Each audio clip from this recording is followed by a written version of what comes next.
Okay, well, welcome everybody. Good to see the turnout here. We have almost 50 people logged on, so I suspect that this will be a popular topic amongst our community. Let me make sure that my settings are correct and we will get going. All right, my name is Fernie Ceballos, and this is Module 2 of the Acceleration Curriculum. This is 2.0 of Module 2, and the reason I'm doing this updated version of Module 2 is because target market is one of the most important aspects, in fact, if not the most important aspect of doing attraction marketing and attracting your perfect prospects. And getting this right is the difference between, like, if you get this right, things kind of fall seamlessly into place oftentimes. And if you don't quite get this right, then it becomes an uphill battle trying to do everything else that we teach here at Attraction Marketing and attracting your perfect prospects. And there's no such thing as a wrong target market, but there's going to be some target markets that are going to be more effective than others. And so this will be a complete redo of Module 2 of the Acceleration Curriculum. So if you're seeing the recording of this, just know that you didn't miss out on any content. This is more of an expanded version of Acceleration, and I have 50 wonderful students here who have taken time out of their morning to be here, and I hope I don't disappoint. So what do you guys say in the chat? Drop me a number 2 if you guys are ready to get started and dive in. All right, sweet, fantastic. All right. Well, you guys are going to see some familiar components if you guys have already been through the old Module 2, then you'll see some familiar things that I'll be covering, and that's for the sake of everybody else that's viewing this for the first time. But then you're going to see some new and exciting things that pop up. And I want to make sure I see all your smiling faces, so I'm going to put my screen in grid mode. Everybody else, including the recording, should see my screen with a little picture of myself in the top right. Okay. All right, so Module 2, choosing your target market. So the week 2 agenda, this is week 2 of your Acceleration Curriculum. I'm actually going to recap part of week 1. Why prospecting on social media doesn't work. We're going to talk about building your network and how that connects with You Inc. And we're going to dive into the most important part, I'd say, of doing attraction marketing is choosing your target market. And then we're going to briefly cover stuff around your personal profile and profile elements to consider after you've chosen your target markets. And then we're going to jump into problem set. We're probably going to spend the most time on number 5, which is appropriate. So let's recap week 1. So we covered old school prospecting versus attraction marketing and the paradigm differences. And I think part of the trouble sometimes people have with choosing their target market, choosing like where are you gonna find your ideal perfect prospects for your business, is they haven't studied this slide enough, because there's some nuances here that are so important. First and foremost, old school prospecting says that everyone is your prospect, whereas attraction marketing, everyone is not your prospect. This is a key thing here. If you are like, everybody needs my product or everybody needs my opportunity, you are doing attraction marketing wrong. Because that's not how marketing works. Marketing always has a target market in mind. Do you think Coca-Cola has a target market? Absolutely. There's a reason they show those cuddly white polar bears around Christmas time. They're not targeting you, they're targeting your children.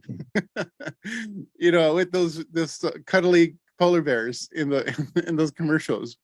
They're trying to indoctrinate your children by making Coca-Cola associated with something they love, like a cuddly, polar bear. Anyway, so everyone is not your prospect. You need a target market. Narrowing is actually enhancing and growing. Old school prospecting talks about you basically have to talk to everyone with a hidden agenda.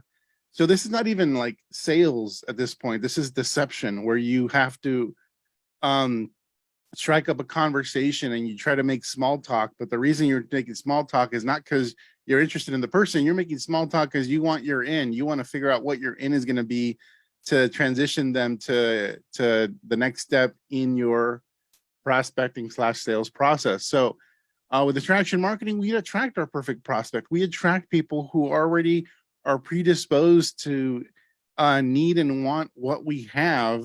And most importantly, our perfect prospect is aware. They're aware that they need something like what we have. So that's the key part of it. Awareness means they're targeted. If they are unaware, if you have a weight loss pill and someone's 400 pounds, but they are unaware that they have a problem, your weight loss pill will not sell to them. You won't be able to convert them because they don't know they have a problem. They don't think, not a big deal. I'm just getting old. This goes with age. You gain a little weight, so it's just my life. And so that's unawareness. Your perfect prospect is aware. Old school prospecting is inherently selfish because if you're operating with hidden agendas, that means you're really in it for yourself. You're really having that conversation because of what's in it for you. You seek to get them to join you or buy from you, and that's what you start with in your mind, which is going to sabotage everything else. With attraction marketing, we lead with service. Seek to solve the specific problems of your perfect prospects.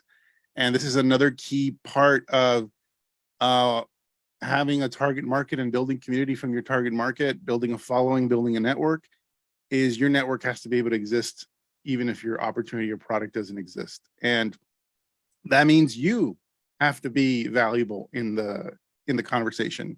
So be of service. If you are of service, you keep your audience and you earn their trust. You are not in the old school prospecting. You're not perceived as a valuable resource to your prospect. And you can't help them unless they buy or join from you. So notice like all the pitches of your company, if you're kind of doing old school stuff, revolve around the company, revolve around the product and the science and the fact that the company's debt free and that we have these great founders and all this stuff. It's all about the company. You are minimized in that transaction. So that is not attraction marketing.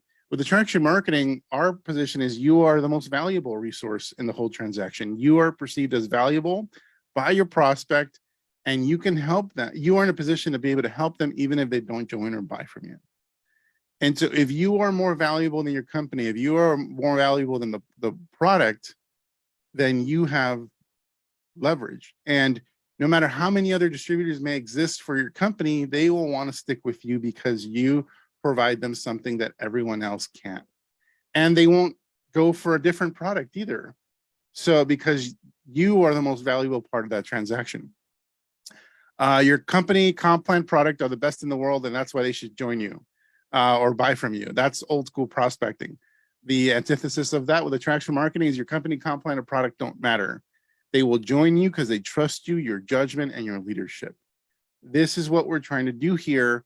And these points are going to be very, very important. And you probably want to take a screenshot or a picture of the slide and always have it with you because these are essentially your values.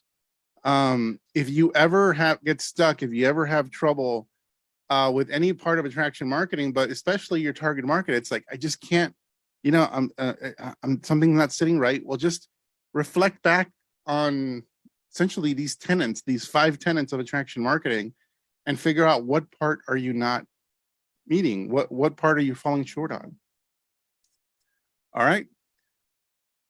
All right. So the process for old school prospecting is a sales process. So there's an approach, you build rapport, you qualify. Qualifying might be financial qualification. Qualify might be qualify for desire, for interest, or something else. You invite them, you schedule a call, you confirm. There's all types of scripts that you can create for confirming calls. Do you do it to text? Do you do it through email? Do you do it, by calling them? The presentation in of itself is a very involved sales process there. And then and after you do that, you handle objections, you deal with objections, you do follow-up, and hopefully at the end of all that process, you sign them up. These are all parts of a sales process, guys. And as you will see, there's nothing wrong with sales as long as you're being told that you're learning sales. Most of the time in old school prospecting, you're not being told you're learning sales. They tell you, they teach you all these things or some of these things, but you're never actually, it's never revealed to you that what you're learning little by little in a very ineffective way is a sales process. Attraction marketing is really simple. You attract, influence, and enroll. That is the attraction marketing process. And I'll be diving deeper into what the difference between selling and marketing is. So I'm going to draw something. I'm going to actually unshare my screen here, and I'm going to draw something for you guys real quick. I already have the drawing. I just need to like label it to kind of bring this home around the key difference between, that's not it. The key difference between attraction marketing and old school prospecting. So we have here, you guys all see this on your board or on your screen. If you can't see this in full screen, then go to the top right of your Zoom and click on view and select speaker view. All right. So, old school prospecting, this is old school here, which is basically sales. This is sales. There's you're going to have your target or the prospect that you're wanting to attract. That happens in this stage. So you have a target, some of you chase, some of you try to like build rapport. This is where the rapport building happens. This is where the qualification happens and the invitation. So you invite them and then they go to some sort of, there's a presentation here. And then inside of this, there's objection handling and all that stuff that I just talked about. But notice that there's no real opportunity to create a relationship. Now, if you are a very effective salesperson, then what needs to happen here in the middle has to be like some mind-blowing sales NLP / like manipulation, whatever sales, whatever like things happen in the sales process. Now, there doesn't necessarily have to be manipulation or negative. There are very ethical and well-trained salespeople that can build rapport really fast, that can build that relationship really fast. They accelerate that relationship building process. But if you're not effective at this, if you're not effective at building rapport and creating that connection and that relationship and basically learning those high-level sales skills, then old school prospecting becomes basically this ineffective two-stage process where you're going to deal with a lot of rejection. And the rejection's happening primarily because they don't trust you. It's not your opportunity. Like, let's say if this is for your opportunity might be a great opportunity. They might actually need money. So they might actually need money and your opportunity seems to solve their problem. But because there's no relationship, they say no. There's no trust. So it's not that the opportunity doesn't fit what they need. It's that they just don't trust you. The other issue, as I'll talk about later, is this is a business opportunity is a high commitment. It's a high commitment sale. So that means the trust has to be through the roof, or you have to have some monster sales skills in order to make this happen. With attraction marketing, we're doing ads or content here, and then we take our time. Once we have a target market, there's ads or content that speak to that target market. They're attracted to you, and then they either start following you, or they join your group, or they become your friend, or whatever. They're just curious at this point, but that gives you an opportunity to build a relationship. You build trust. and you're actually also building community. This can take some time. And for some people, that time can be a day, 2 weeks, a week, a month.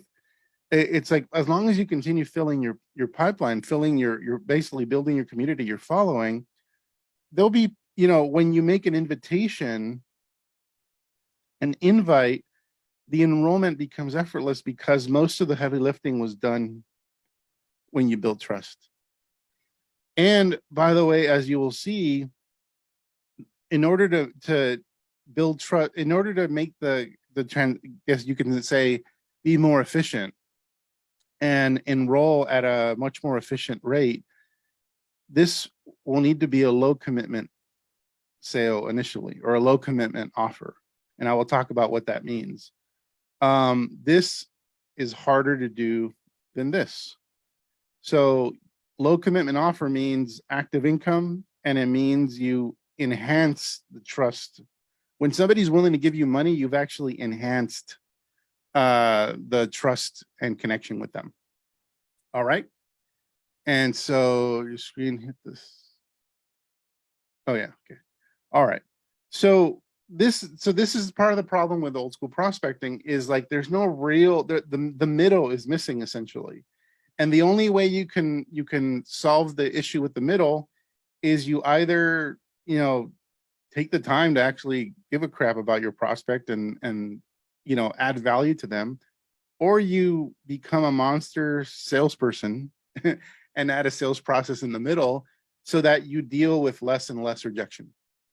Here you deal with less and less rejection here because of just the nature of what you're doing. You're adding value to people. You're demonstrating you are valuable in that relationship. So how do you do that?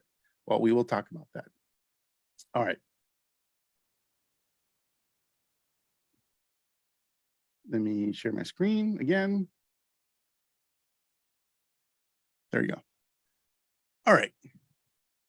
So network marketing, the part of network marketing that most of the time people talk about when they talk about network marketing, or at least when they talk about the network you're building, they talk most of the time, especially your company, your upline, et cetera, will talk about the network you're building of your downline. That's your network. I believe that's upside down, because the network that matters most in network marketing is the network outside of your network marketing company.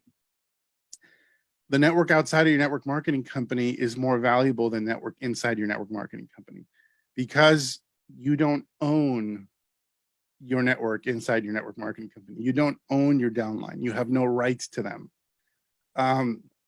You have agreed to in your distributor agreement that should you ever, one, they can let you go for any reason. So that's what you've also agreed to, that you can be fired from your network marketing company if they don't like what you're doing. But the other part is, if you try to take your downline with you, just see what happens.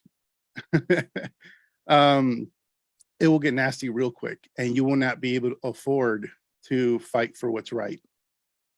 And so the most valuable network is your network outside your network marketing company, but not just because it can help you build your network marketing business. It's valuable because the relationship that you're creating with that network is with you.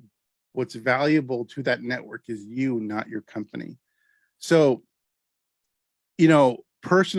sometimes they may talk about your personal network. So your friends, family, and strangers, and that's what you start off with. That's, going off of your warm market. Your team is your network, is also another network. But the problem in terms of building your network marketing business, starting with your own network, is that your personal network, depending on the life you've lived or the relationship you have with all your friends or family, kind of sucks. It comes with baggage. All of a sudden you're an entrepreneur. It's like your brother or cousin's going to make fun of you. It's like, wait, you're an entrepreneur now? When did this happen? So there's a lot to overcome there, unless you were already like say a business professional of some kind with a lot of credibility. I've seen a lot of real estate agents do very well in network marketing because they have a vast network of people that know, like, and trust them. So they've already done the attraction marketing part of that, and they're able to enroll a lot of people. But eventually that network runs out. And then they kind of like are back to square zero because they got to rebuild that network. So it's not only about having a great personal network, it's about having the ability to continue to build and grow that network so that you never run out of prospects. That's the key thing.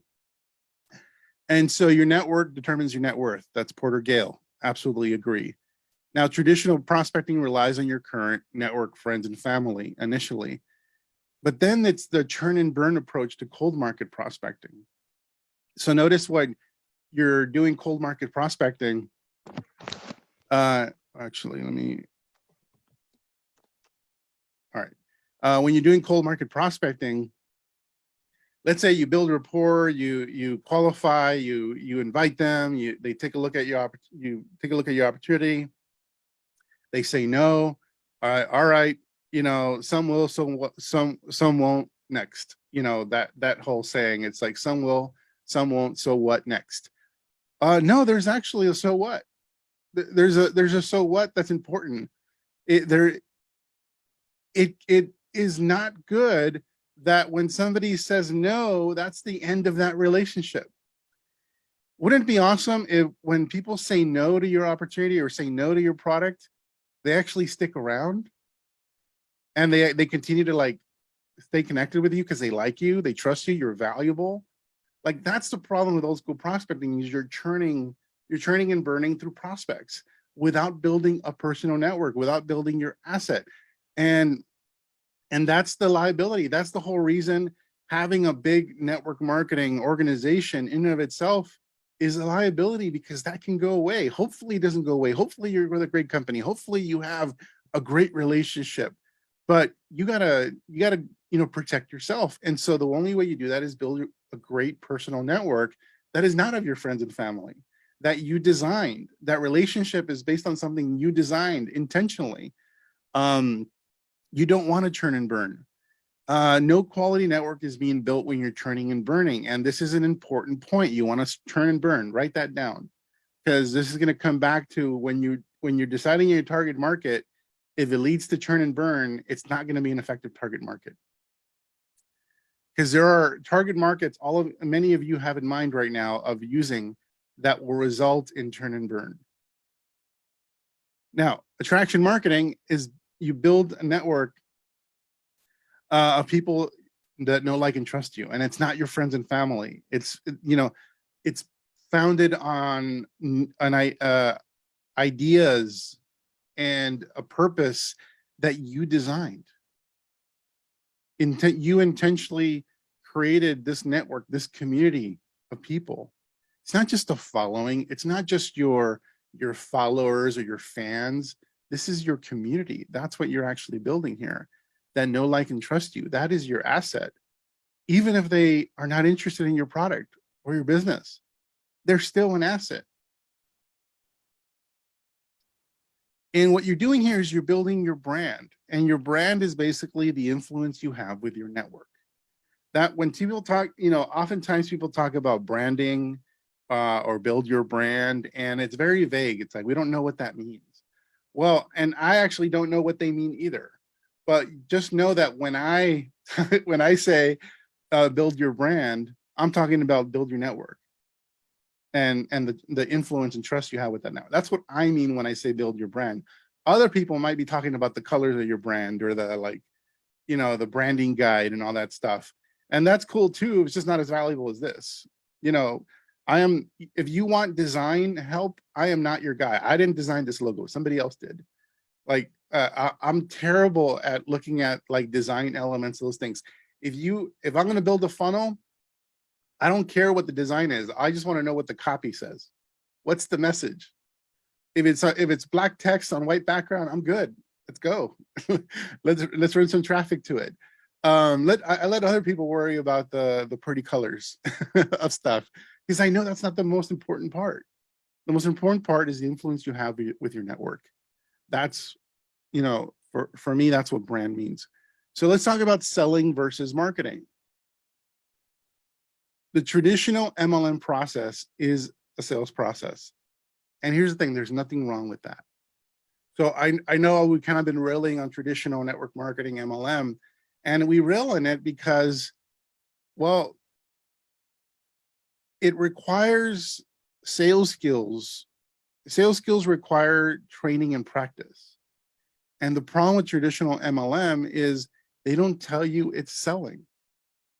So how can you get good at something when they're not honest with you about what it is? They tell you, they don't train you to do it well either.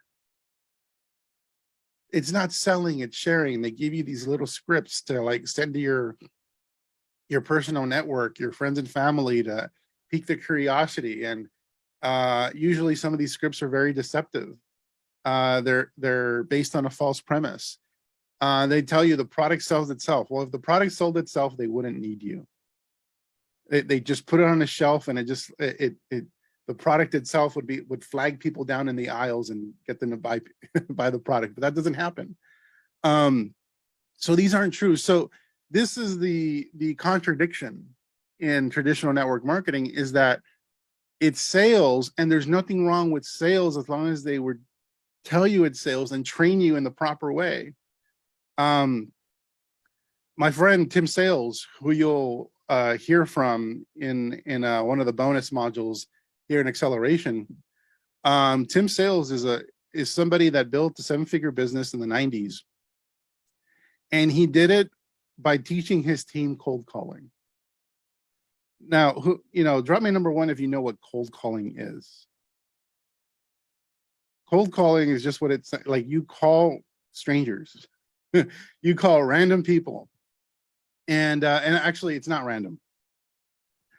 So what they do, what Tim, and I actually went through Tim Sales' training, and I thought it was phenomenal.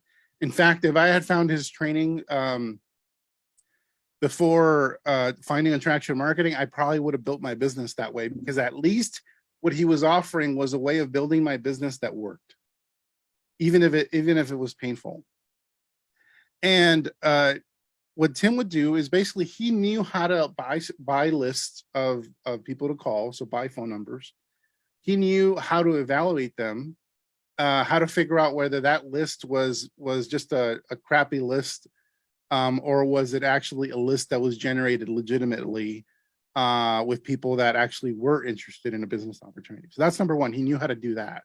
So he had the skill of basically evaluating a list and know whether somebody was scamming him when they were selling him the leads. But most of the time, if these people filled out a form saying, yeah, they're interested in a business opportunity, they probably forgot after a few hours that they did that. So then there's a whole skill in getting somebody to remember, when you call them, to remember that they actually did that in the first place, and et cetera, et cetera. So what Tim would do with his team in order to create duplication, this is how I know you can duplicate anything. So when people say attraction marketing is not duplicatable, I'm just about to tell you of something that's way harder than attraction marketing that absolutely got duplicated. Is Tim would have a training meeting in a big conference room, and then there'd be a smaller conference room next to it. And there would be, in that smaller conference room, there would be a table with 2 chairs. And I'm going to unshare my screen so you guys can see me, so I can set the stage here. So in that smaller conference room, there was a table with 2 chairs. And there was a phone in the middle. And in the bigger conference room, there was a bunch of chairs, and there was a stage. And so what Tim would do is he'd take one team member one at a time into the smaller conference room. They sit in the chairs opposite of each other, and they would play something called phone roulette. And phone roulette is you call lead, I call lead, you call lead, I call lead. Whether they pick up or not, if they answer, that still counts as a call. If they don't answer, that counts as a call. So it's kind of like this game where they play phone roulette, they take turns. And Tim already trained them on how the process that needs to happen on that call. And so there's your mentor's in front of you, multimillionaire, and you're like, Mr. Nobody networker, and you're making these calls, and you've been trained already. You've gone through training, excellent training, and they take turns calling. And if they get a live call, then they have to follow the process that was taught to them in order to get that person to take the next step with you for the opportunity. And in the other bigger conference room, everybody is listening. So everybody's listening in their conference room. So they do a call. Let's say you get a live one, And so now you have the conversation with that live caller. And if it, whatever happens after the 10 calls of phone roulette, they go back in the other room and they have a discussion around what did Johnny do right and what did Johnny do wrong?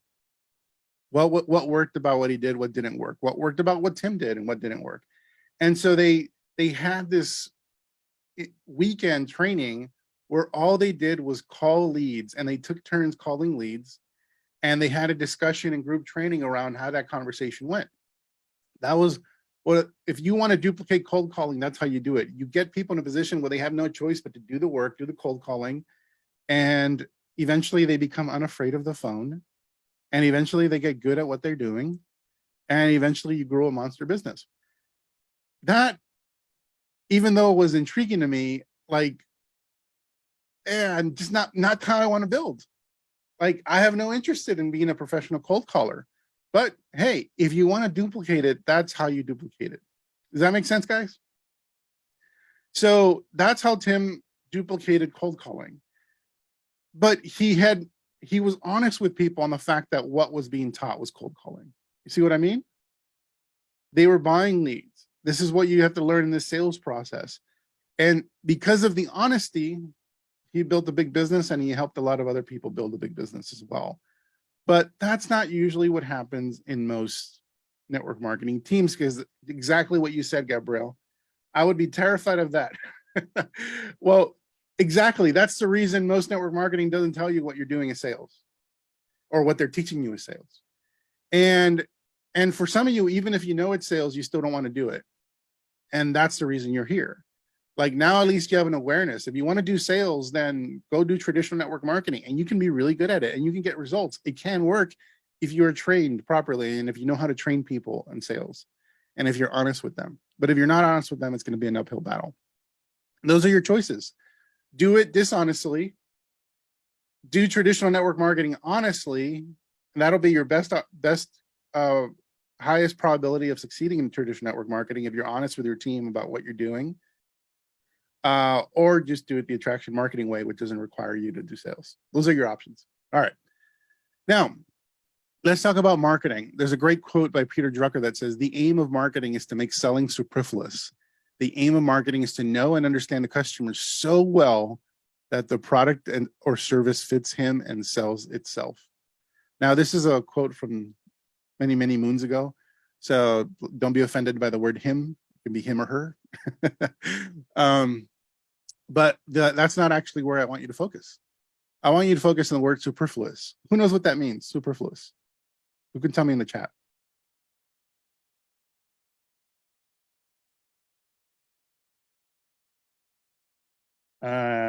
Unnecessary, no need. Yep, exactly. Superfluous means unnecessary. So when your marketing makes selling unnecessary, that is where you really are doing a great job of attraction marketing.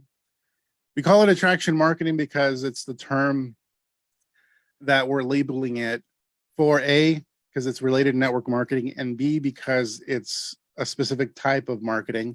But ultimately, what you guys are learning here at attraction marketing is how to think and do marketing. And when you do that, selling becomes unnecessary, or the amount of sales skills you need is very minimal. And so attraction marketing, when you attract people in your target audience through some sort of ad, organic or paid, all the content you're creating, whether it be a reel or a TikTok or other forms of content, and you're intending that content to attract, like, think of it like an ad. It is an ad. But here's the thing. It's honest because everybody knows it's an ad. Like, advertising should be transparent. Like, when I advertise, it has a little thing on the top that says sponsored post. So somebody's reading that post, they find the message compelling, they're clicking on it, they're opting in, they're buying, even though they know I'm basically saying, hey, I'm selling to you. And they're like, okay, great. Thank you for being honest. Like, when you're putting out a piece of content, a reel that attracts followers to you, well, they know they're responding to that because they're interested in what you have. They probably know you probably have something available to sell, but they don't care because what you're saying is so compelling. It's actually speaking to their stuff, what they care about. The focus of the message is on the big problem of your target market. So an effective ad has the message focus on the big problem of your target market. You advertise solutions of a big problem of your target market. You're basically saying, hey, if you are having this problem, I can help you. Maybe your message also provides a little insight to kind of give them a little taste or demonstrate that you can help them. And so once you attract them through some sort of ad, organic or paid, then there's influence. You build influence through value and education on your posts, videos, and emails. You provide helpful advice, tips to help your target market with their problems. You must be able to, here's the thing, key thing again, you keep seeing this come up over and over again. You must be able to help people even if they don't buy or join. You must be able to help people even if they don't buy and join. Some of you have target markets where the only way you can help them is if they join your opportunity. Then that's going to be the challenge. So when you're building influence, you're growing your brand. What is your brand? As I said before, it's the size of your network you're following. Multiplied, it's a multiply, not a plus. Multiplied by your influence with them, meaning the trust and authority you've earned. Now it's a multiply because your network can be huge. You can have a lot of followers, but if they don't trust you, or if you spam the crap out of them, then you don't have much of a brand. I know people, our email list, our email list is about right now about 50,000, network marketers. And the reason it's 50,000 is because we're constantly like getting rid of people from our list. The people that aren't responding, we're getting rid of people from our list. Like the people that are no longer interested or left network marketing, we get rid of them. We call them. And so there's other people that don't do that. And so we do that for a number of reasons, but basically it's a way of making sure that the email, when you send out emails, that they don't get flagged as spam. I know friends who have a list of 1 million people on their email list, and that they can send an email to 1 million people. But the problem is they also don't have much of a relationship because the only time they email them is when they have something to sell them. And they haven't pulled the list. So not only is all their email getting into spam, or a lot of their email getting into spam, the people that do get the email don't care about the email. So it doesn't matter that they have a following technically of 1 million people, they have no trust. So the size of your following is not as important as the trust that you have with that following. And by the way, we've had millions of people go through our business, either as a lead or as a customer, millions of people. But we know that the value is not in the size of the list. The value is in the relationship you have with that list. And so don't get, compare-itis with some of these people on social media that have followings of 100,000, 1 million people, whatever. It's like, it's the value, it's the relationship you have. I know some people that only have like 5,000 followers, but they can outsell the people that have 100,000 followers, if you know what I mean, because they have a relationship with the list. And people will join and buy from you because they trust you, not because you were good at sales. You were good at marketing, but the marketing led them, the marketing part here led them to just give you an opportunity to serve them. And when you serve them, you give them, they want to know, they want your recommendations. And this is key. When you serve people, when they trust you, they want your recommendations, even if it has nothing to do with what you initially created the relationship around. This is a very important point. You guys saw during the pandemic, a lot of people give a lot of health advice that had no medical background, right? They were business gurus. They were marketing gurus. They were whatever gurus, a financial, but they were like giving medical advice. And I found it very strange, given that I had more, scientific background than most of my peers, and I'm not doing any of that stuff, but they're doing it. But here's the thing, it worked. Their followers bought their medical advice. Hook, line, and sinker. And the reason is because they had the influence, they had the trust. It's like, well, if so and so is saying I should do this or not do this, then you know, I trust them. I'm sure they've done their research. So that's kind of like what happens with your following is like when you tell them about anything, if they trust you, they trust that you've done the research, you become their advocate. And so one of the reasons I didn't give any medical advice or any of that stuff is because one, that's not my niche. And two, I'm not qualified. So I didn't do that intentionally to my following because one, I had an ethical issue with it, but other people didn't. Like like they're giving advice on what they would do in a certain situation, but they're business gurus or they're gurus in network marketing or whatever it is. But it works. Here's the thing, you can give advice if you have influence, you can give advice on anything. And people will take it seriously. And this is key. So I'm gonna say something later on that might bother some of you guys who have chosen a target market that's not gonna work. And I'm gonna say something, and you need to remember what I just said. You need to remember that when you have influence with an audience, you have influence more than just around what they can buy. You have influence beyond. And you can use that power for good, you can use it for evil, or you can use it in responsible or irresponsible ways. That is totally up to you. But you have that influence. If you do attraction marketing right, you have the influence to make recommendations that you believe is good for your audience. And all my friends in the space that did all that stuff, they truly believe that what they were doing was good, the best interest of their audience. That's the reason they did it. And it's their judgment, it's their audience. You know, it's up to them. So anyway, got a little serious there. Sorry. But the point here is you have influence to influence people beyond even the area of your target market. And that can be a very good thing, as long as you're looking out for your audience and as long as you're doing things ethically. And so the key part I'm going to focus on here, your brand, size of your network multiplied by your influence. That's your brand. So that's the same thing that says here. I just copied that over. Now, when I say brand, what's another word I can use instead of brand?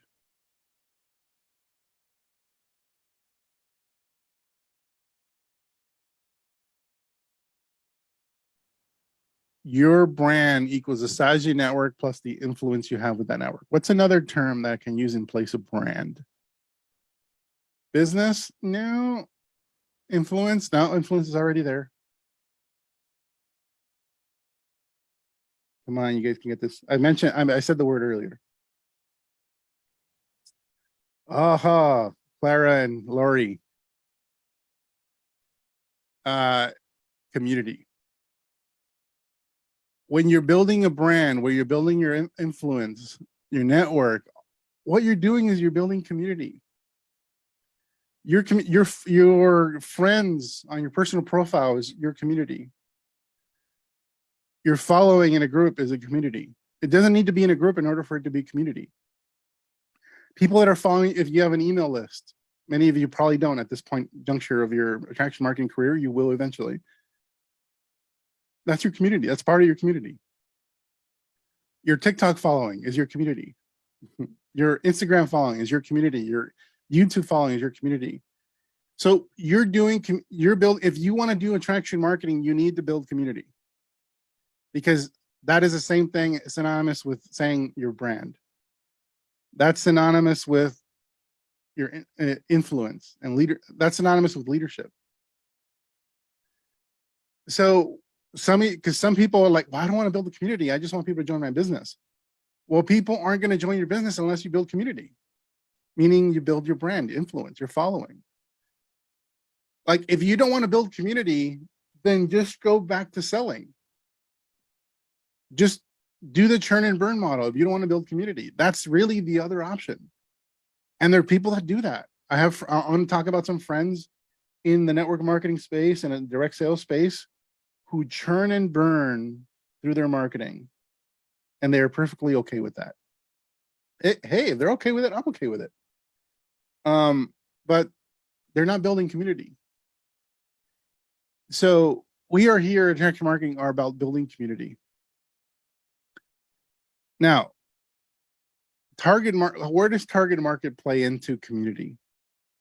Well, I'm going to share something with you here where target market is not your community. It consists of people that potentially can become part of your community. So the way it works is really this. You first start with a target market. You do something to attract people in that target market, and then they join your community. When they become a follower, they're joining your community. They might not be a raving fan yet, but they're in the community. They're like the first level of the Masons. They're just curious. you know, 10 levels deep in the Masons, those people are hardcore. So that's why organizations have different levels. So if you had your own cult, that's the first level. They're just curious. I'm entertaining myself, guys. It's the morning. So target market, you attract people in that target market, they join your community. And if you do that well, it leads to enrollments. There's no real hardcore, there's no hardcore selling or any type of crazy sales skills you need to learn. You just need to serve them well in the middle part of this thing here. Now, I want to also say, in case I know many of you who are here live have already been through this training, and so you've already been through this and you understand the important target market, but I want to make sure that the newest person watching this recording gets this. Real entrepreneurs have target markets. Traditional prospecting is for amateurs. There's no target market. Everyone is your prospect.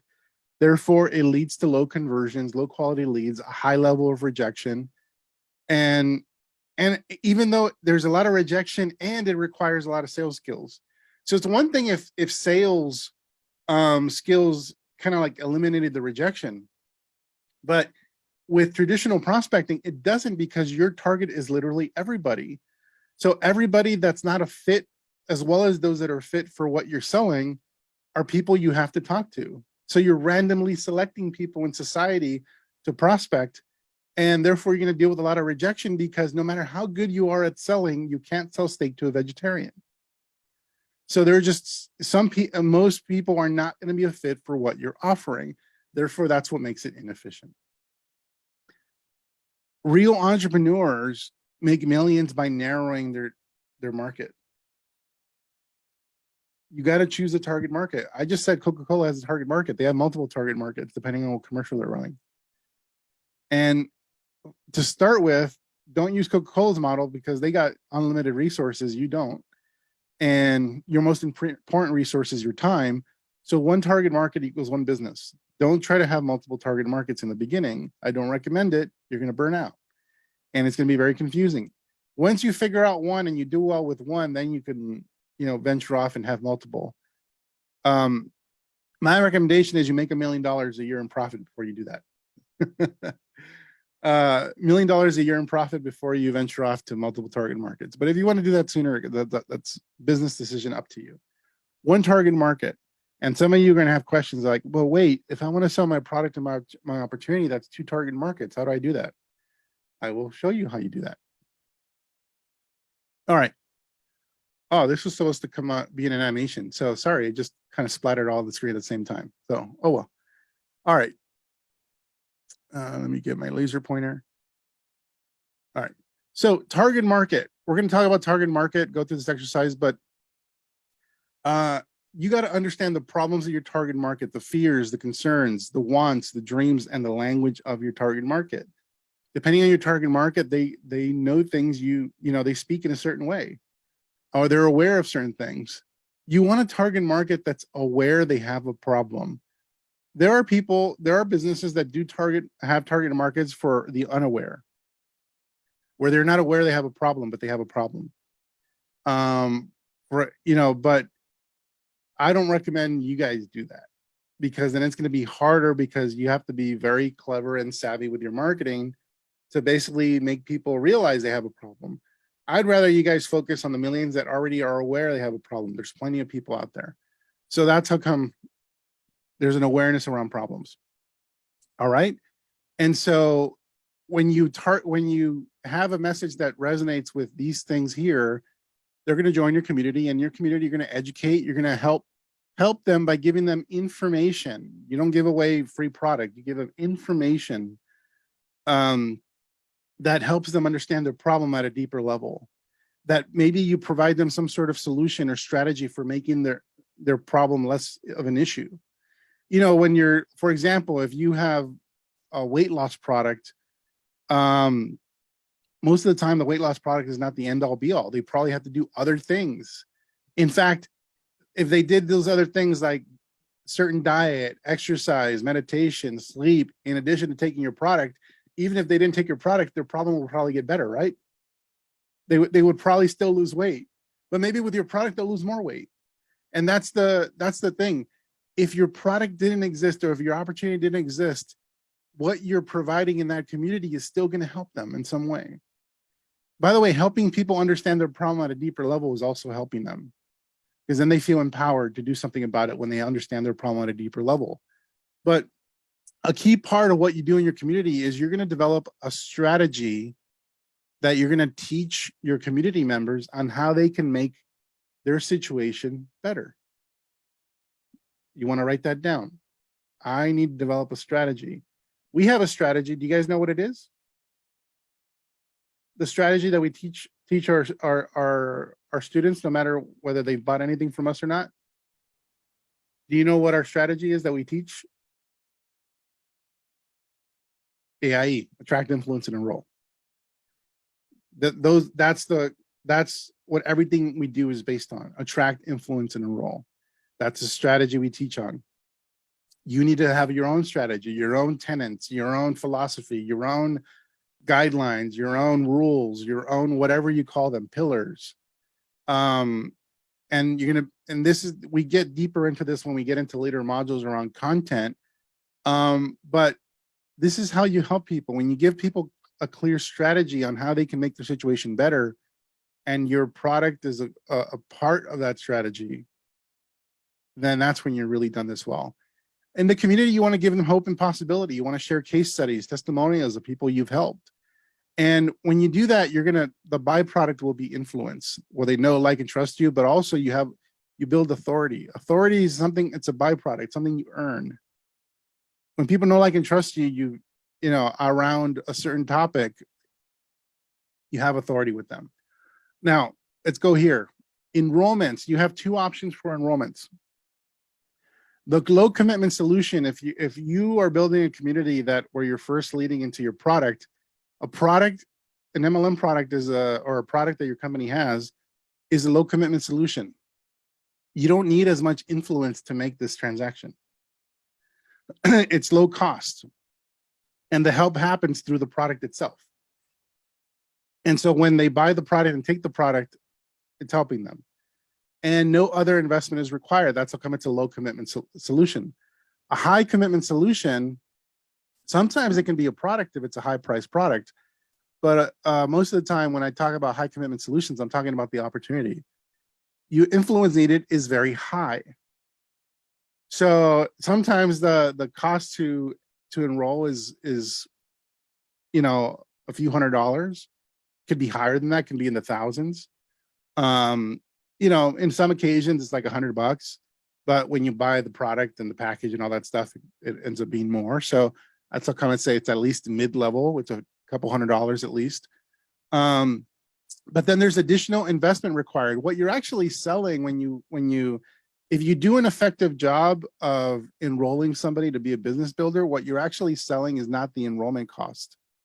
What you're selling is the time that they're going to be investing to build their business, the investment they're going to make in future tools, in the training that they do, et cetera, the travel they do for events, time away from their family. That's one big thing you're selling. The extra, you know, stress that it might put on their marriage, all that, especially if the spouse is not supportive. So it's a high commitment solution. And that's, you know, so that bear that in mind, that you're not going to be able to easily, like, you know, provide people some content, and then a couple of days later they're like, this is awesome, I'm ready to join and sign up. I completely, you know, trust you, Christina. Like, you're the leader I've been looking for. That's not usually how it goes. um, but if this is your outcome that you want, if your goal is to enroll serious network marketing people, builders into your business, then the path, what it's going to look like is not what you think, but also, and what I'm going to share with you in just a moment, how you essentially can do both will allow you to keep one target market while still enrolling a lot of people into your team. Now, criteria for choosing a target market. And this is just a checklist.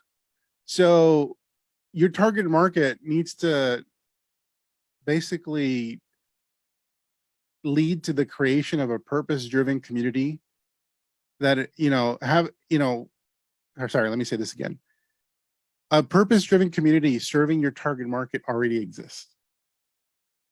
So it doesn't mean it has to, has to be exactly what you're doing, but I mean, is there a community, or is there a guru or something out there that's already serving, or another business that's already serving the type of community that, or the target market that you want to target? With your target market, you can help them even if your MLM product and opportunity doesn't exist. I've said this multiple times. I'm saying it again. Your community is valuable even if your MLM product or opportunity didn't exist. This is important, because that's how you build influence. You can't build influence because your opportunity or your company is so awesome. That's your company building influence, not you. I'd say this is a ballpark, but at least 10 million people in your target market exist in the world. For some of you, that'll be much bigger. And you have a low commitment you want to have a low commitment product to offer this target market. This is important. You want to have a low commitment product to offer this target market. And you can easily sell this low commitment product to create active income. Active income. This is the reason we're doing this. You want to make money now. Active income allows you to make money now through a low commitment product. So let's talk about make money or business opportunity target markets. This is where we need to have a conversation. And I'm going to do it on my blackboard. So you guys remember when I drew, where was it? This thing here? That's not it. Oh yeah, here. Yeah. So you guys remember when I drew this, right? So if you're going to go straight into the opportunity, you need a badass sales process to get people in, because this is such a high commitment ordeal here. But you can lead people to the opportunity through attraction marketing and to attract influence and enroll, but it's going to look different from what you think. And I'm going to tell you first how you do it directly. So I'm going to show you how you actually can, if you want your target market to be somebody that's stuck in their job and they want to get out of it, that's basically a business opportunity seeker, or a make money seeker. Those people exist. I was one of them. I was somebody that was stuck in my job. I couldn't wait to get out. I hated waking up in the morning. I hated driving through traffic. I hated doing all that stuff. And so, those people do exist. The problem is it's hard to build community from those people. And that's where I'm going to show you how you two ways you can enroll people who have a need and a desire to want to do something different. One of the strategies is going to be really hard, and the other one's going to be not so hard. All right.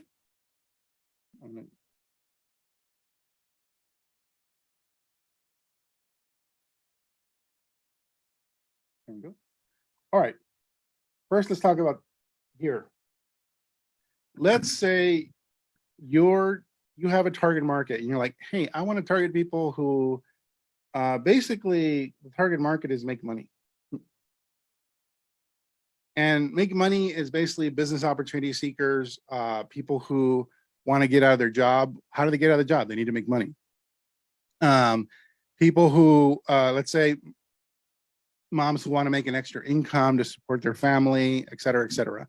So this target market, it's a big target market.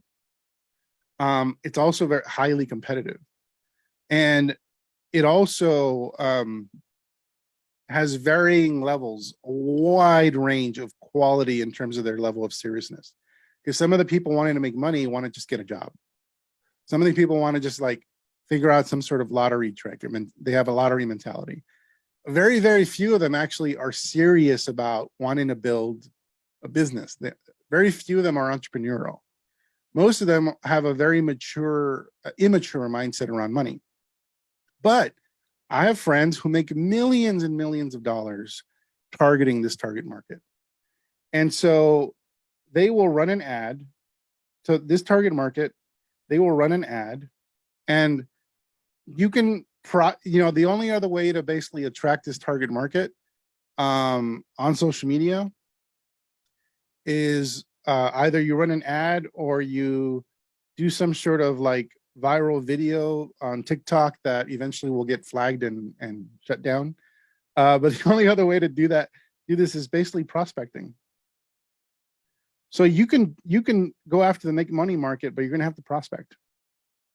Because you can't, it's very hard to run ads on any other network, TikTok, Facebook, that is around making money. They'll get flagged. It's not allowed. The only place you can do it is on YouTube. Yeah. So anyway, so either run an ad or you're going to be prospecting.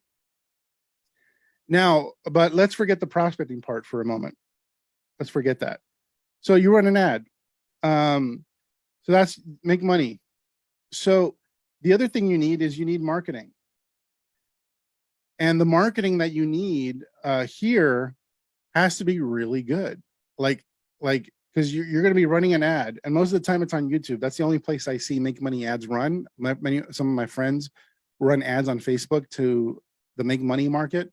People that are looking for different ways, like looking at affiliate marketing. They're looking at how do I start an agency, how do I start a e-commerce website, et cetera. That's all the make money market. And so they need to connect with those people. And the only place in the world they can connect with them with advertising is on YouTube right now. And so they have really good marketing. They have, when I mean marketing, I mean, they have funnels. They have like websites and funnels. And then they have like expert copywriters that put all that stuff together. So that's what they have. And then when they generate the lead, and then they might get them to buy something small, or they generate the lead, and then they do outbound calling to those leads. So they also have a sales team sifting and sorting through all those leads. Because remember what I said, the make money people, wide range of quality. People that want to like basically have a lottery mentality, or they want to just get a job. And then just the small group of people that actually want to build a business. So they need to sort through all those leads and talk to a lot of them to figure out which ones are the serious ones. And then they sell them into the opportunity. So that's pretty much the process. The only alternative to this is to basically do like I said, prospecting. And when you're prospecting, you don't really need the marketing, but you do need sales. And guess what? When you're prospecting, you're the sales team. So you are the sales team initially. I know I actually used to, one of the opportunities I used to be involved in over 10 years ago was exactly this. I ran the ads. I created my own marketing. In fact, I did my own sales. But the opportunity had to be something.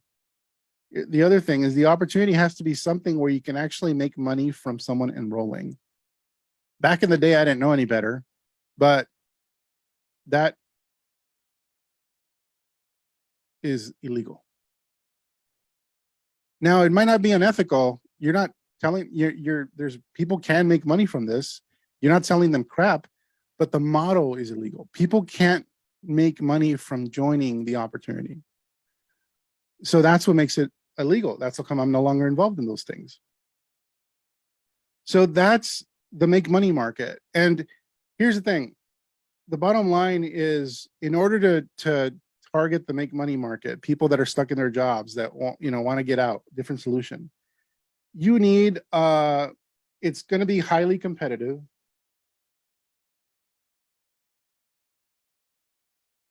And I'm going to give you a screenshot of this, guys, that's going to be cleaner, more cleaned up.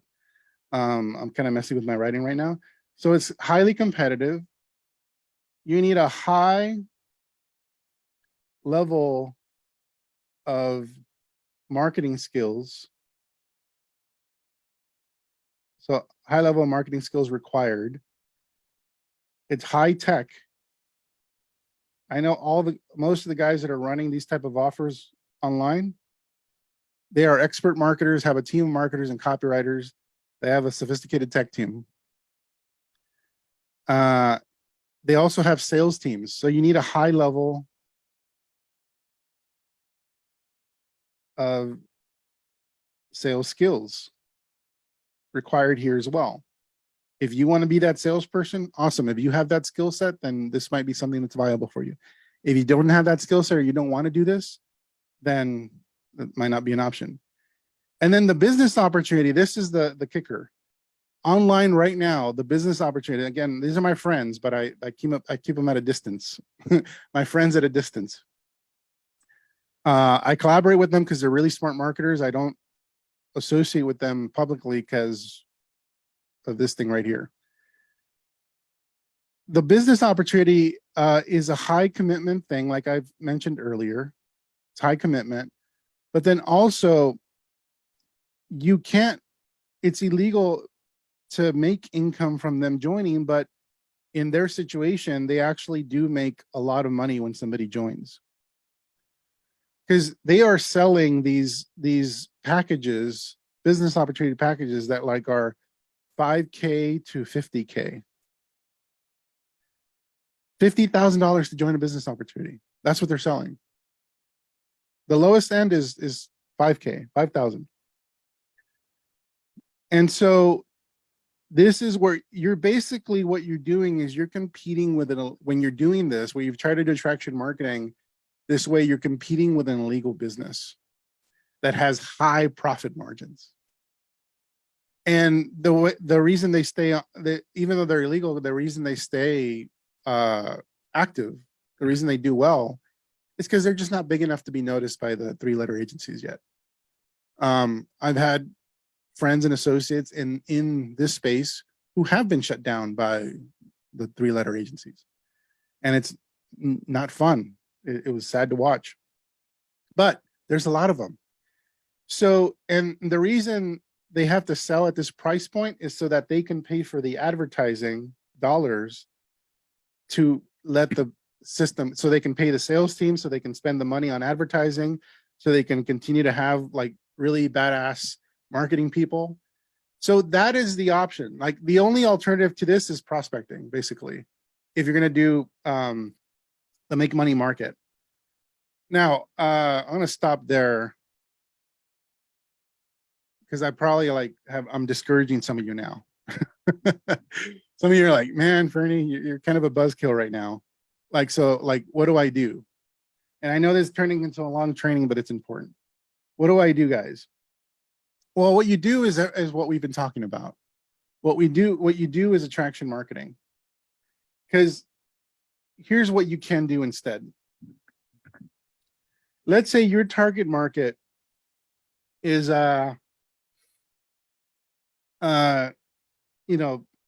stay-at-home moms. Stay-at-home moms, that's your target market.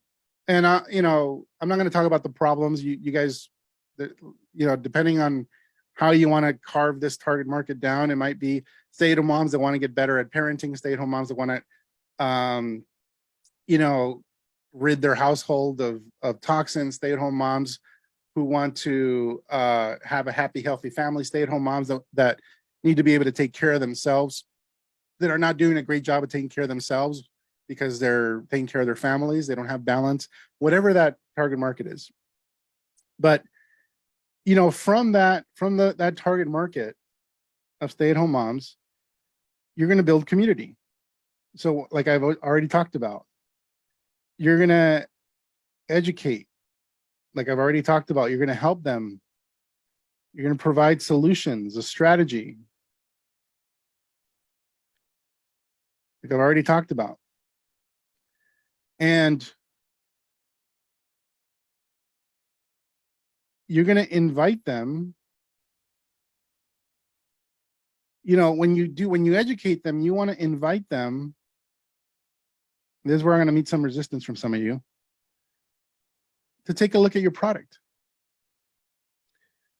And you want to lead with the product, or low commitment product. There's an invite that happens here. And from what's happening here when you do this is you're not only making active income, you're making money now. Remember, making money from recruiting anybody is illegal. So you don't want to do that, even though there's a lot of people doing that. So the only alternative, if you want to make money now, want to improve your financial situation now, is to lead with a product that's low commitment. But then also, what is also happening when you do this is you are somebody who just paid you money is also a much more highly qualified lead. They're willing to invest in themselves. They're willing to improve their situation by paying money to improve their situation. That's a much higher quality lead. Somebody willing to invest in themselves, even if it's for their health or for something unrelated to making money, is somebody you want to cultivate, you want to build a relationship with. Because then you can then make the invitation to take a look at the business opportunity. And the part that people, even leaders, mess this up, because they're like, well, the people that are product customers, they don't make good business builders. They have that objection. I disagree. This person is willing to pay money to improve their situation. The secret is in how you invite them, how you help them paint a greater vision for their life. And this is not a training on how to do that, but how you present the opportunity to work with you and your team and the company matters. It's a difference between somebody just signing up because they can basically get a discount on product and somebody signing up because they see a greater vision for their life. It's how. And by the way, it's not that product customers make bad business builders, is that if that's your problem, you didn't do an effective job of what? You didn't do an effective enough job of what?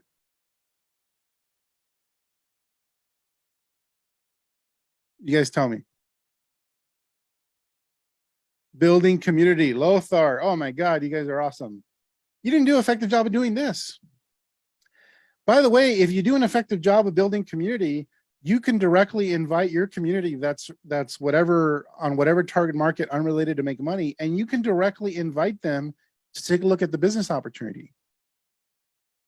Because you have the influence. Remember what I said before about all my friends who were giving a lot of medical and scientific advice, even though they're business gurus? That's like, you're not giving medical advice, but you're basically saying, hey, if you're a stay-at-home mom, that example, and you're busy, like you're balancing yourself, you're balancing your health, balancing your kids, making sure they're being raised right and eating healthy. But if you want to take this passion and turn it into an income source, like I do, I invite you to take a look at this and then tell them whatever that next step is. So you can directly invite your community that you build influence with into your business opportunity as well. you have that option. So you don't have to wait for them to buy a product. The best prospects will likely be your customers, but not necessarily. So that's your option. You can either do this, what I wrote above, and I know this world really well because I used to be part of it. And the only alternative to this is prospecting, or you can do here. What's this? And the beauty about this is like low marketing skills, low tech. You basically need a social media profile. There's no selling required. And you can promote your business opportunity directly if you have the influence. If you do a good job of building influence, you're going to be able to make sales of the product faster than you can recruit people. But if you do a good job of serving people, you actually eventually will be able to enroll business partners into your business. And that's I wanted to do that and talk about make money because some of you need to do some work. How do I create a situation where you're going to need to ask yourself, how can I create a situation where I can lead with my product? And by doing that, how do I then to not only create active income, but also give me an opportunity to build influence with a group of people who need the business opportunity part as well. And oftentimes the people that initially find your community, their primary problem might be a health related issue, but once you help them with that issue, then the secondary problem in their life might be an income related problem. They might actually be going, now that like I trust, Janine. Janine has helped me with my health, my weight loss. Like I'm so grateful for her. And now, I wish there was now that I got that, now moving on to the next problem in my life, maybe it's financial. And if Janine around that time does an invitation to turn this passion of health and wellness into a business, I'm going to be interested because that's also a problem I have. But initially it wasn't my primary problem. So that's how come this works, is because you're building trust, and they're going to trust Janine because she helped them already with a certain problem or was insightful around a certain problem and has that influence. Therefore, Janine can cross promote and go, well, this is what I do to make an income out of this passion around health and wellness. I can show you how to do it too. And people are going to go, wow, that's awesome. I want to learn how to do that. All right. Now, guys, what we're doing here is for you is content. This is a module, remember? So I'm not ignoring your questions, but I know you're going to have plenty of opportunity to get those questions answered. I'm primarily here to teach, but I will have some Q&A at the end when we're done. All right. So now let's talk about target market. And so now that you guys are going to do some thinking. I don't expect you guys to figure out what your target market is going to be right now, but you do want to think about, how do I have a target market where I can lead with a low cost product? Maybe your MLM company, most likely, that where I can do this model that Fernie's talking about, so that I don't have to compete with all those scammers online, is essentially what you're thinking about now. But you don't need to come up with that right now. So let me share my screen. So now we're gonna get into, okay, what is my target market? So your target market, you want to create a target market statement. And I'm going to give you some templates here that you can screenshot, take a picture of it. I'm going to post the slides of this, of course, but you can screenshot this because your target market statement needs to fit into this. Let's say moms who struggle with taking care of themselves while taking care of their families and have a desire or a dream to, be healthy again or be fit or run a marathon or whatever that is. So that's the template. Another template looks almost identical, except it has the word yet in it.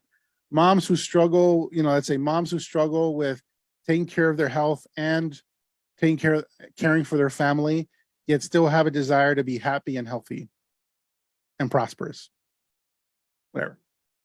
Here's another one. Moms who want to be happy and healthy, so they never have to, get tired while chasing after their kids. Whatever. So you can choose whatever template you want here. There's more templates. These are just guides, but essentially this is how you describe your target market in a quick one sentence. All right. And these are some examples. Take a picture of this. Some of these target markets might be your own. I came up with all these different target markets. And so you guys can, most of them are like moms or parents, but you can choose others as well. So this might give you some ideas as to how you might, find something that's a fit for what you're offering. All right. And by the way, network marketers struggling, you probably most likely, almost certainly don't have a product to lead with for network marketers, if that's where you want to target. And you don't want to lead with your opportunity when you're talking to network marketers, because they don't care about your opportunity. They care about building theirs. So the product you might lead with might be what we talk is basically, if you want to use this strategy, you want to reference the Attraction Marketing Formula ebook. You all have access to that. That gives you the strategy for utilizing that target market, where you can make active income and build a relationship to eventually be able to enroll. This is a little more of a longer term strategy, but it's the strategy I actually used, and I describe it in detail inside of AMF. I'm not going to get into it here, but that's basically a manual as to how you do that. All right, guys. So, guys, where are we with time? We're about the 90-minute mark. Not bad. All right. So I'm going to do a target market exercise with one of you. Who would be interested in doing a target market exercise? If you, after the training that you've been through right now with me, if you are clear on, before you answer, if you have clarity on your target market and you believe that based on everything I've shared, your target market still qualifies as a strong target market to go after, then type in, are you ready? Type in a number 8 in the chat.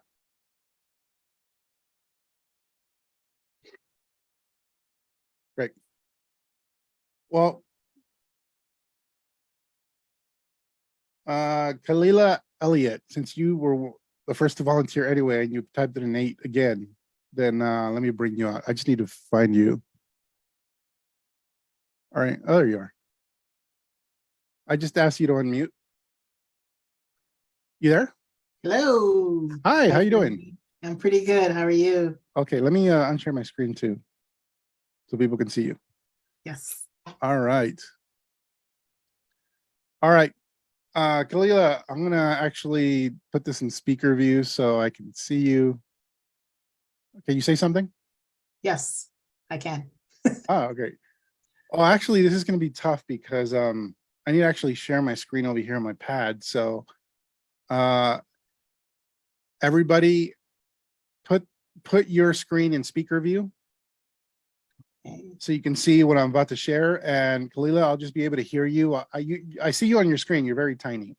Okay. But it's a beautiful tiny. I just I Thank you. I need to make sure people can see this and they can hear you, which is great. What's your target market? Okay, so my target market, I'm just gonna pull up my my homework here. So my target market is small business owners or self-employed people who are struggling to navigate the financial side of their business. And they need help in getting practical and useful financial literacy information to help run their business. Perfect. And do you have a low commitment product you can lead with? I don't know if it's a low commitment. It's a training, it's a financial literacy training course. It's a 12-month program. Okay, great. That they pay monthly into. Okay, that's fine. What I mean by low commitment usually is not so much about the money. Okay. It's really about like, what else are you going to ask them to do besides give you the money? Right. And so, I mean, education course is like, they pay the money and they have to invest the time in going through the course and take action on it. But you're not asking them to prospect their friends and family or like to Right. they're already entrepreneurs. So it's like, you're not asking them for a bigger commitment. Like if you ask a regular person to become an entrepreneur from the get-go, that goes from here to like here. But if you're asking an entrepreneur that's already operating at a high level to just be a better entrepreneur, I don't think that's a high commitment. So I think that fits. Okay. Um, so that's actually great. So small business owners, I'm just gonna say SBO, who struggle with what? With the financial side of running their business, they don't have the knowledge or expertise or education to effectively run the business. Okay, got it. And so I'm gonna challenge you to work on this target market statement to get a Okay. little more specific around the types of problems. Because, there's a lot of financial problems in business. Some of them are bigger than others. Okay. And so, and one of the ways you can do it is you can actually just go to this target market exercise, the table, and this will allow you to get specific so that maybe you can revisit your target market statement and focus on the biggest problems that business owners have, as opposed to saying that struggle with the financial side of things. Well, let's get a more specific, but sometimes it's hard to do that unless you do this exercise. Okay. Okay. Yep. All right. So, and everybody can help here. So what are some of the problems that business owners deal with? Yeah, I'm gonna start there. Because they're all Okay, financial. so It's a business. yeah. Even employee Um, problems are financial problems. So One of the problems I have on mine is they don't have the knowledge, because I find a lot of people no, well, who so problems they're aware of. that they're aware of. Yeah, this is Okay, glad, so they don't know where to get trusted, useful information to help them. but help them with what? To help them with learning about the finances that they need to learn. But of running a what business. problem? If they don't have the financial education, what problems arise in their business that become very acute and painful? Debt. They're going to be losing money. Yep. You're in Going debt. into debt, not making a profit, or not knowing how Yeah, to there you manage. go. Not profitable. There you go. Not knowing how to manage the money that's coming in, because they don't know how to track it. Bad cash flow management.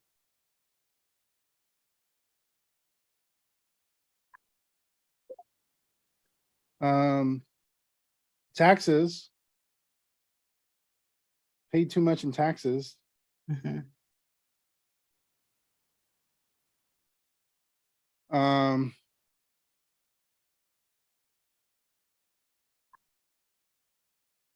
Or another one Can't pay staff. is, yeah, Can't meet payroll. yeah. Some of you guys have been business owners.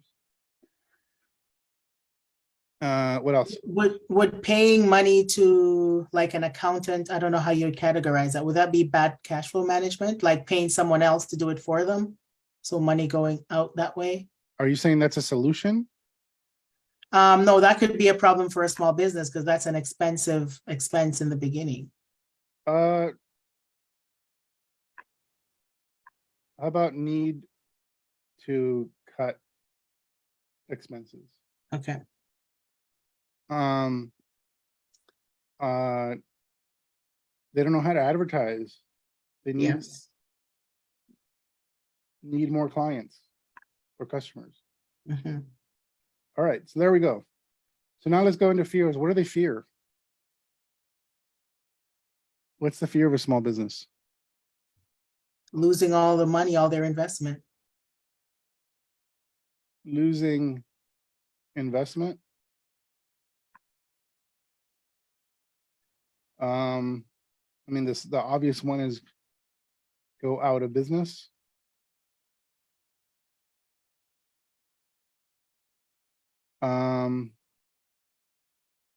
Losing their, Being seen as a failure.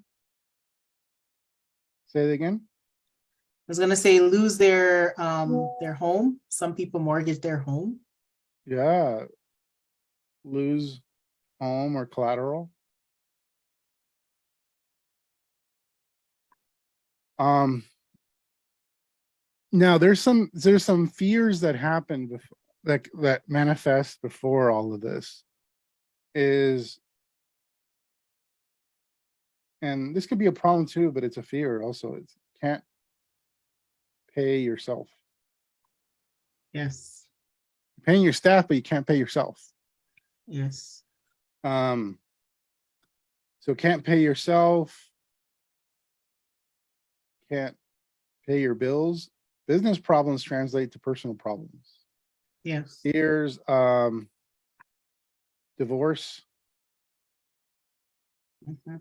because it leads to, if you're working all day every day on your business away from your family, and it's you're not even able to make the money you're making, well, then your spouse is going to go, well, I don't know, I'd never see you and you still can't pay the bills, so what's the point? True. um yeah, retire while I retire, fears around retirement. It's like,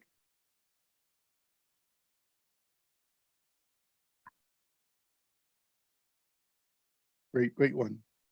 um yeah, no time for family, kids. There you go. Now there's, we can do you can go deep on all of these things. Like there's more to do with problems with business owners, and you want to get really specific. uh um how do you pronounce your name? Kalila? Khalid, yeah, you got it. Kalia, okay, great. You want to get really specific. I notice you have a tendency to jump to the solution before you address what is the specific problem they're aware of in their business that they're stuck around. And it has to do with, like, you know, they pay too much in taxes, or they need help with cash flow management. They're not profitable. They can't pay themselves. Um, and so, or not meeting payroll, or they're getting into debt, so like very specific problems in a business. They don't know, another problem is they don't know how to hire. Uh, Bad hires. The big financial issue there. If you don't know how to hire people, you're gonna spend a lot of money and time on people that are not serving you. All right, what do they want? You want to be profitable. Yeah, they Make want money. profit. Yeah.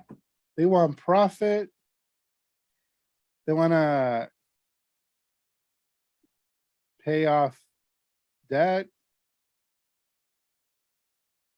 They want to easily pay taxes and also minimize taxes. Guys, have you guys ever been owned a business? Like, it's not the fact that you have to pay taxes. It's like that you don't have the money for taxes. So being able to easily pay your taxes and, of course, minimize your taxes, like, that's a huge win for a business owner. Um, all right, what else? Growth. You want to see growth. You want your business to run itself. Yeah. You want to be able to pay yourself. Yeah, pay yourself.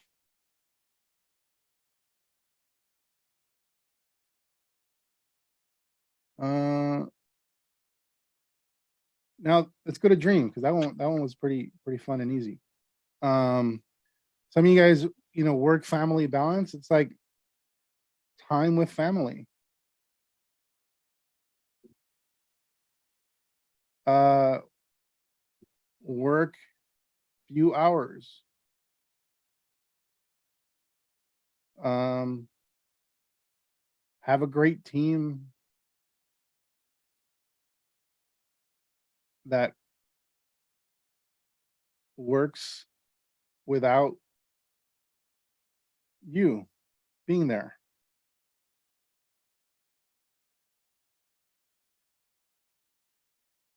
You know, you want to travel, you want to scale, travel, scale your business. What else?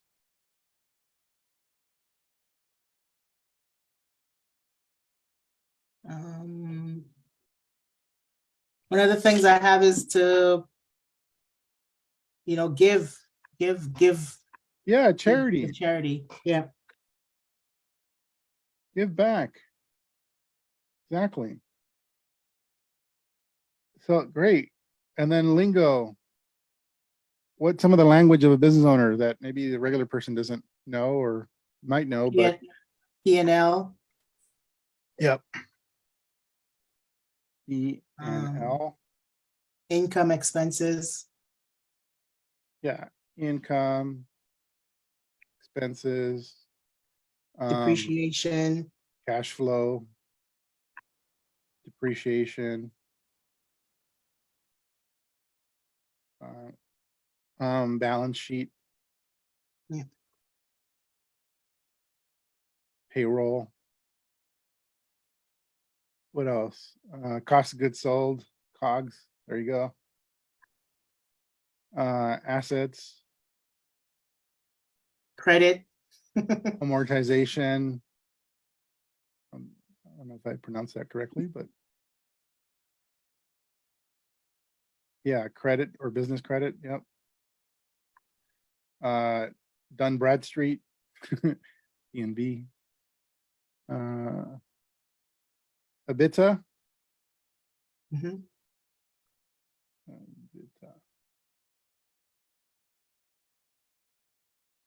Commercial lease, the other OSHA. All right. So you guys are good at this. Yeah, there's a lot depending on the business you're targeting. Maybe Khalil, you want to narrow the type of business because maybe helping a accountant is different from helping a pizza shop, you know. Yes. The type of business might also matter depending on what you're offering them. Uh so so now so this is great. So you guys, I did this exercise so you guys can see an example of me doing a target market exercise with somebody. You guys are going to be doing this for your problem set tonight for your own target market. But sometimes when you're choosing, I want to know what my target market is, just go general. Like if it's stay-at-home moms, but you're not going to really do the full target market statement until after you do the table, so that you can figure out what are the biggest problems that my target market has that I can basically add to my target market statement.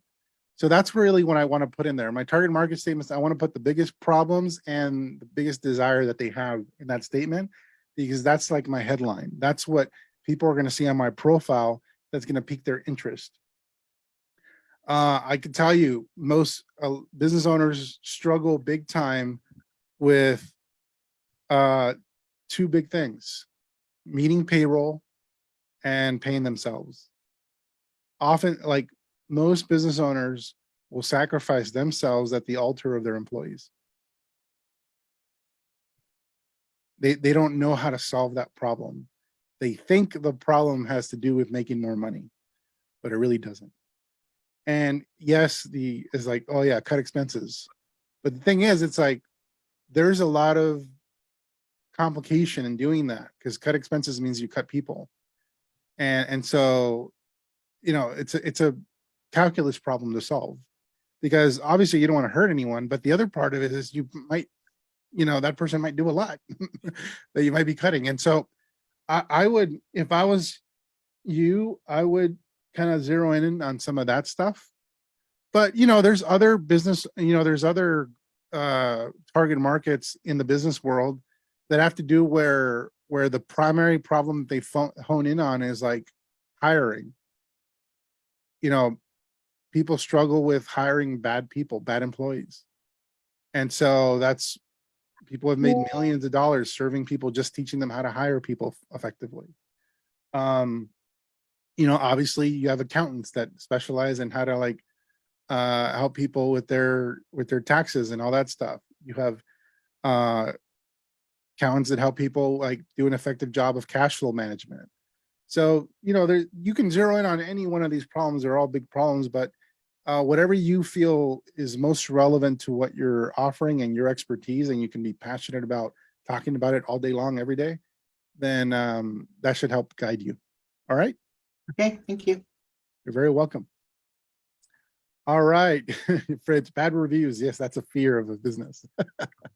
All right, guys, we're gonna wrap up. I don't have much longer here.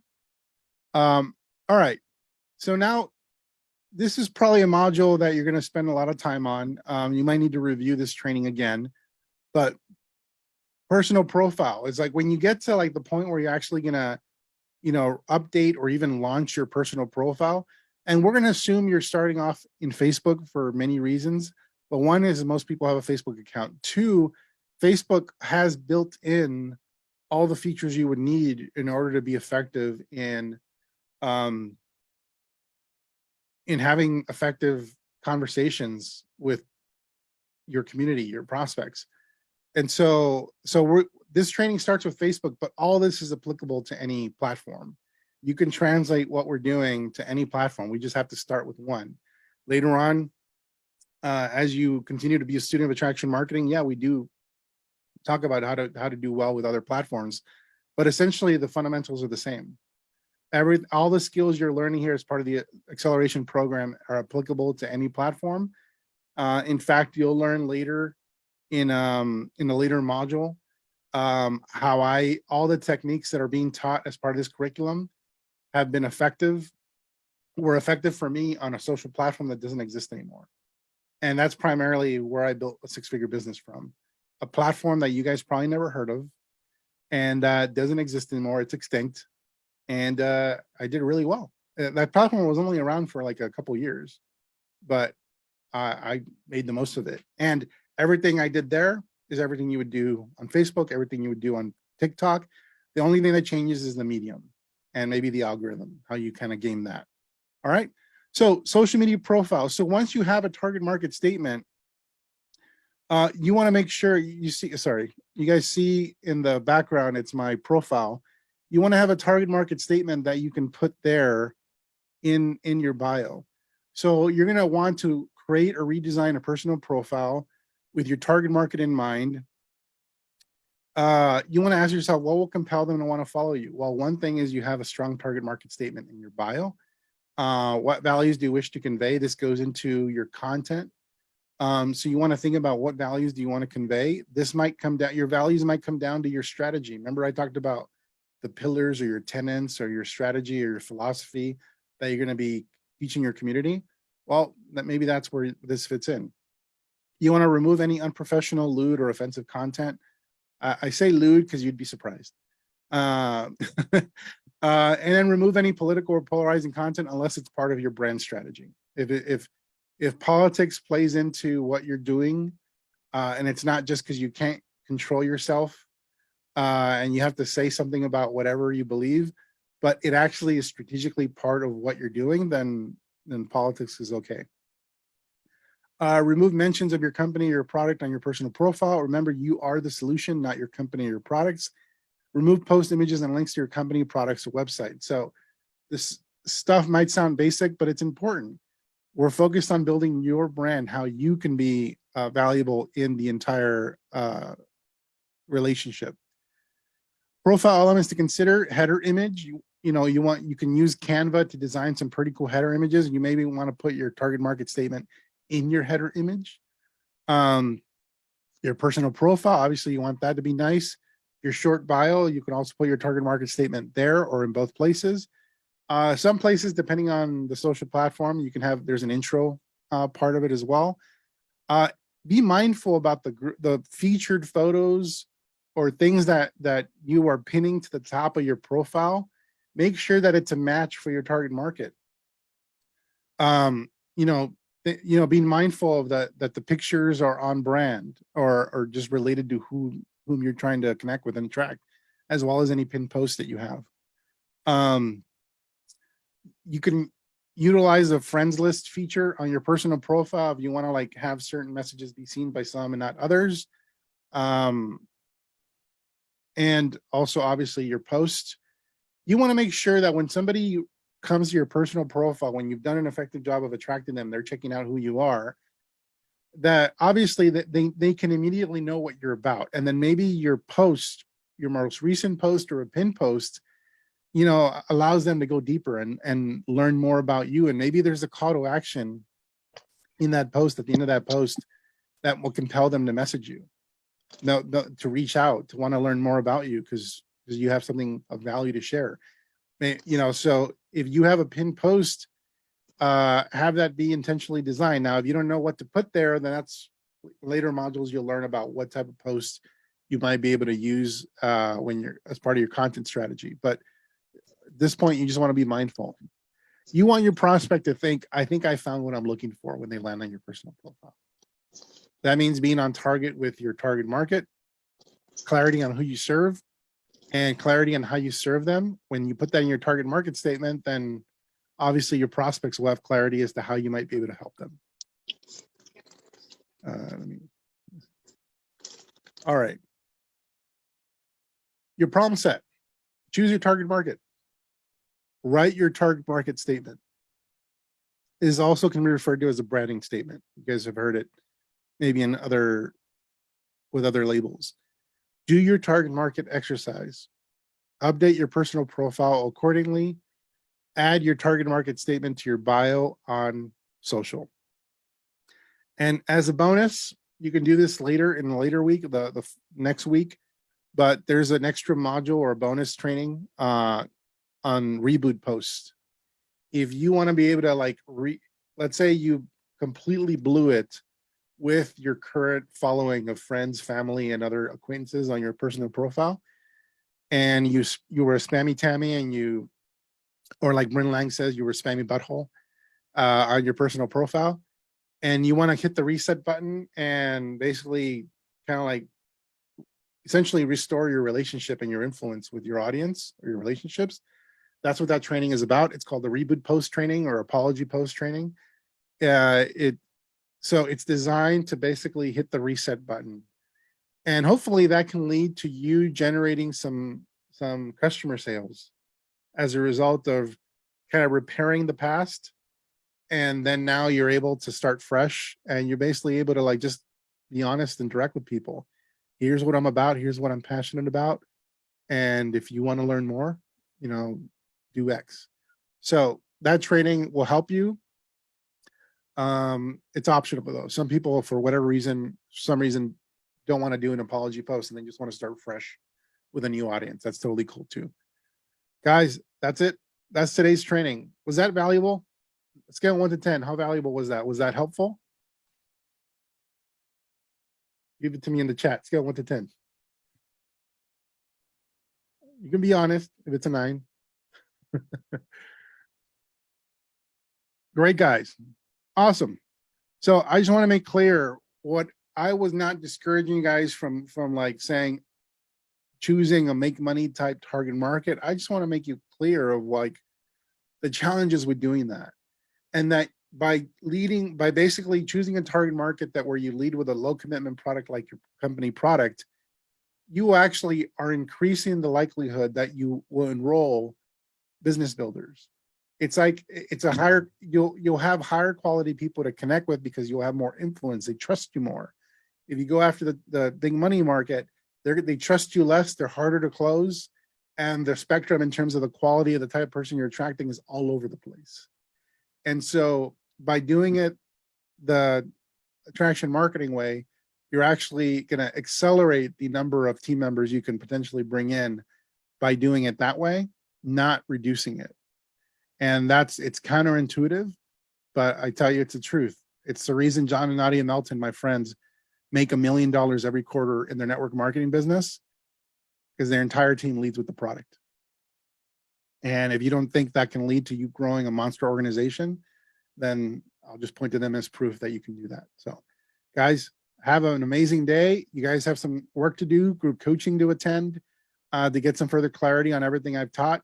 And hopefully within the next week or so, you guys have this dialed in and you're able to move forward. Take care. Fernie, Thank you Yeah. so much. Oh, by the way, I did promise Q&A, so I'll stick around if you guys have questions. Thank you. Fernie, I have a question for you. Yeah, go for it. You're all about curiosity, right? Yes. I see. Is that an LA Lakers ring on your microphone? You never have a ring on your microphone, but today you have. So that's new, and that's an eye catcher. That's an attraction mark. Oh, I've always had this. It's a Really? LA Dodgers World Series ring. Okay, thank you. Even though they sucked ass this year. All right. Any other questions, guys? I got a I question. have- Yes. Hey, great training, Fernie. Quick question.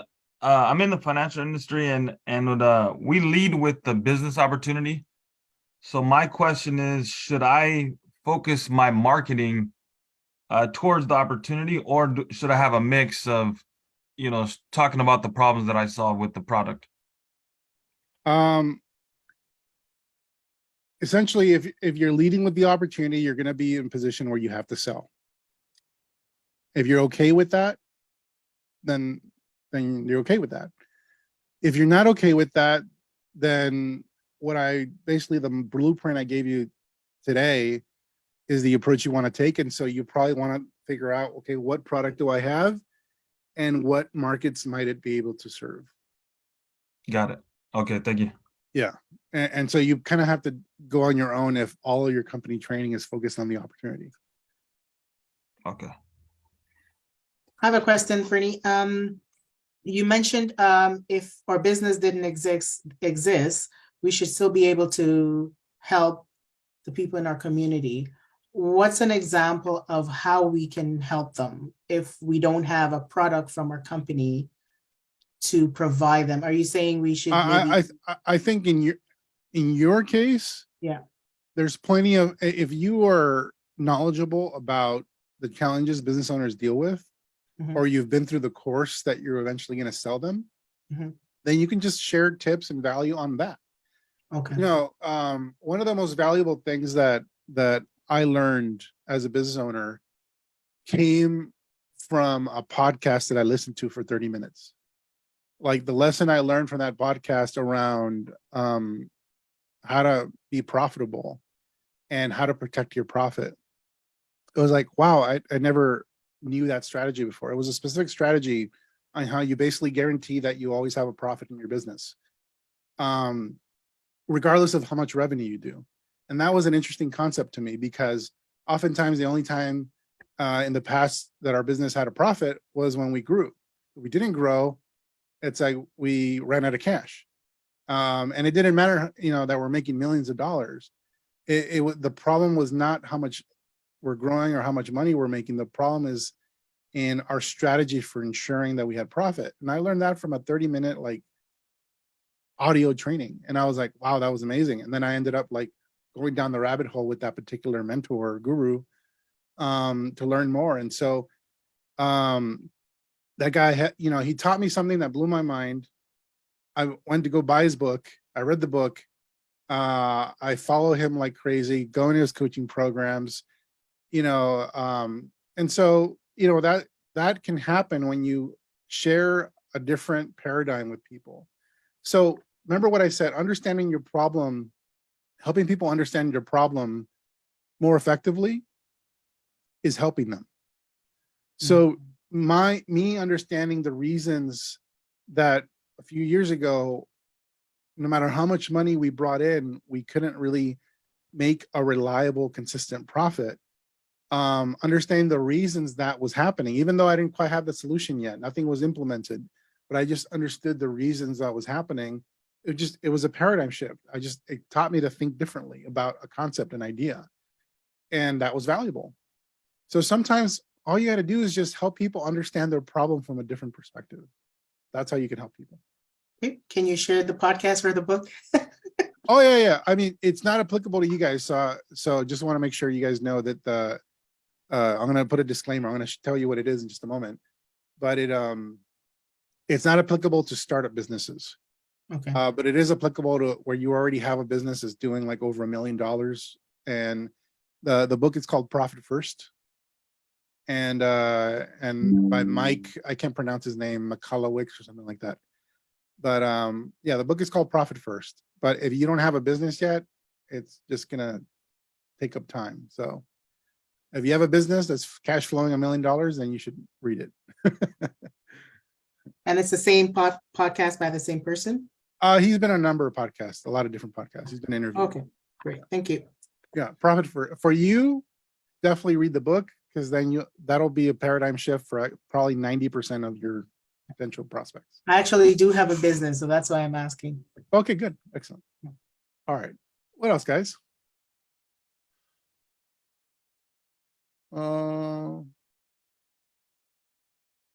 Jerome, that's right. Go Phillies.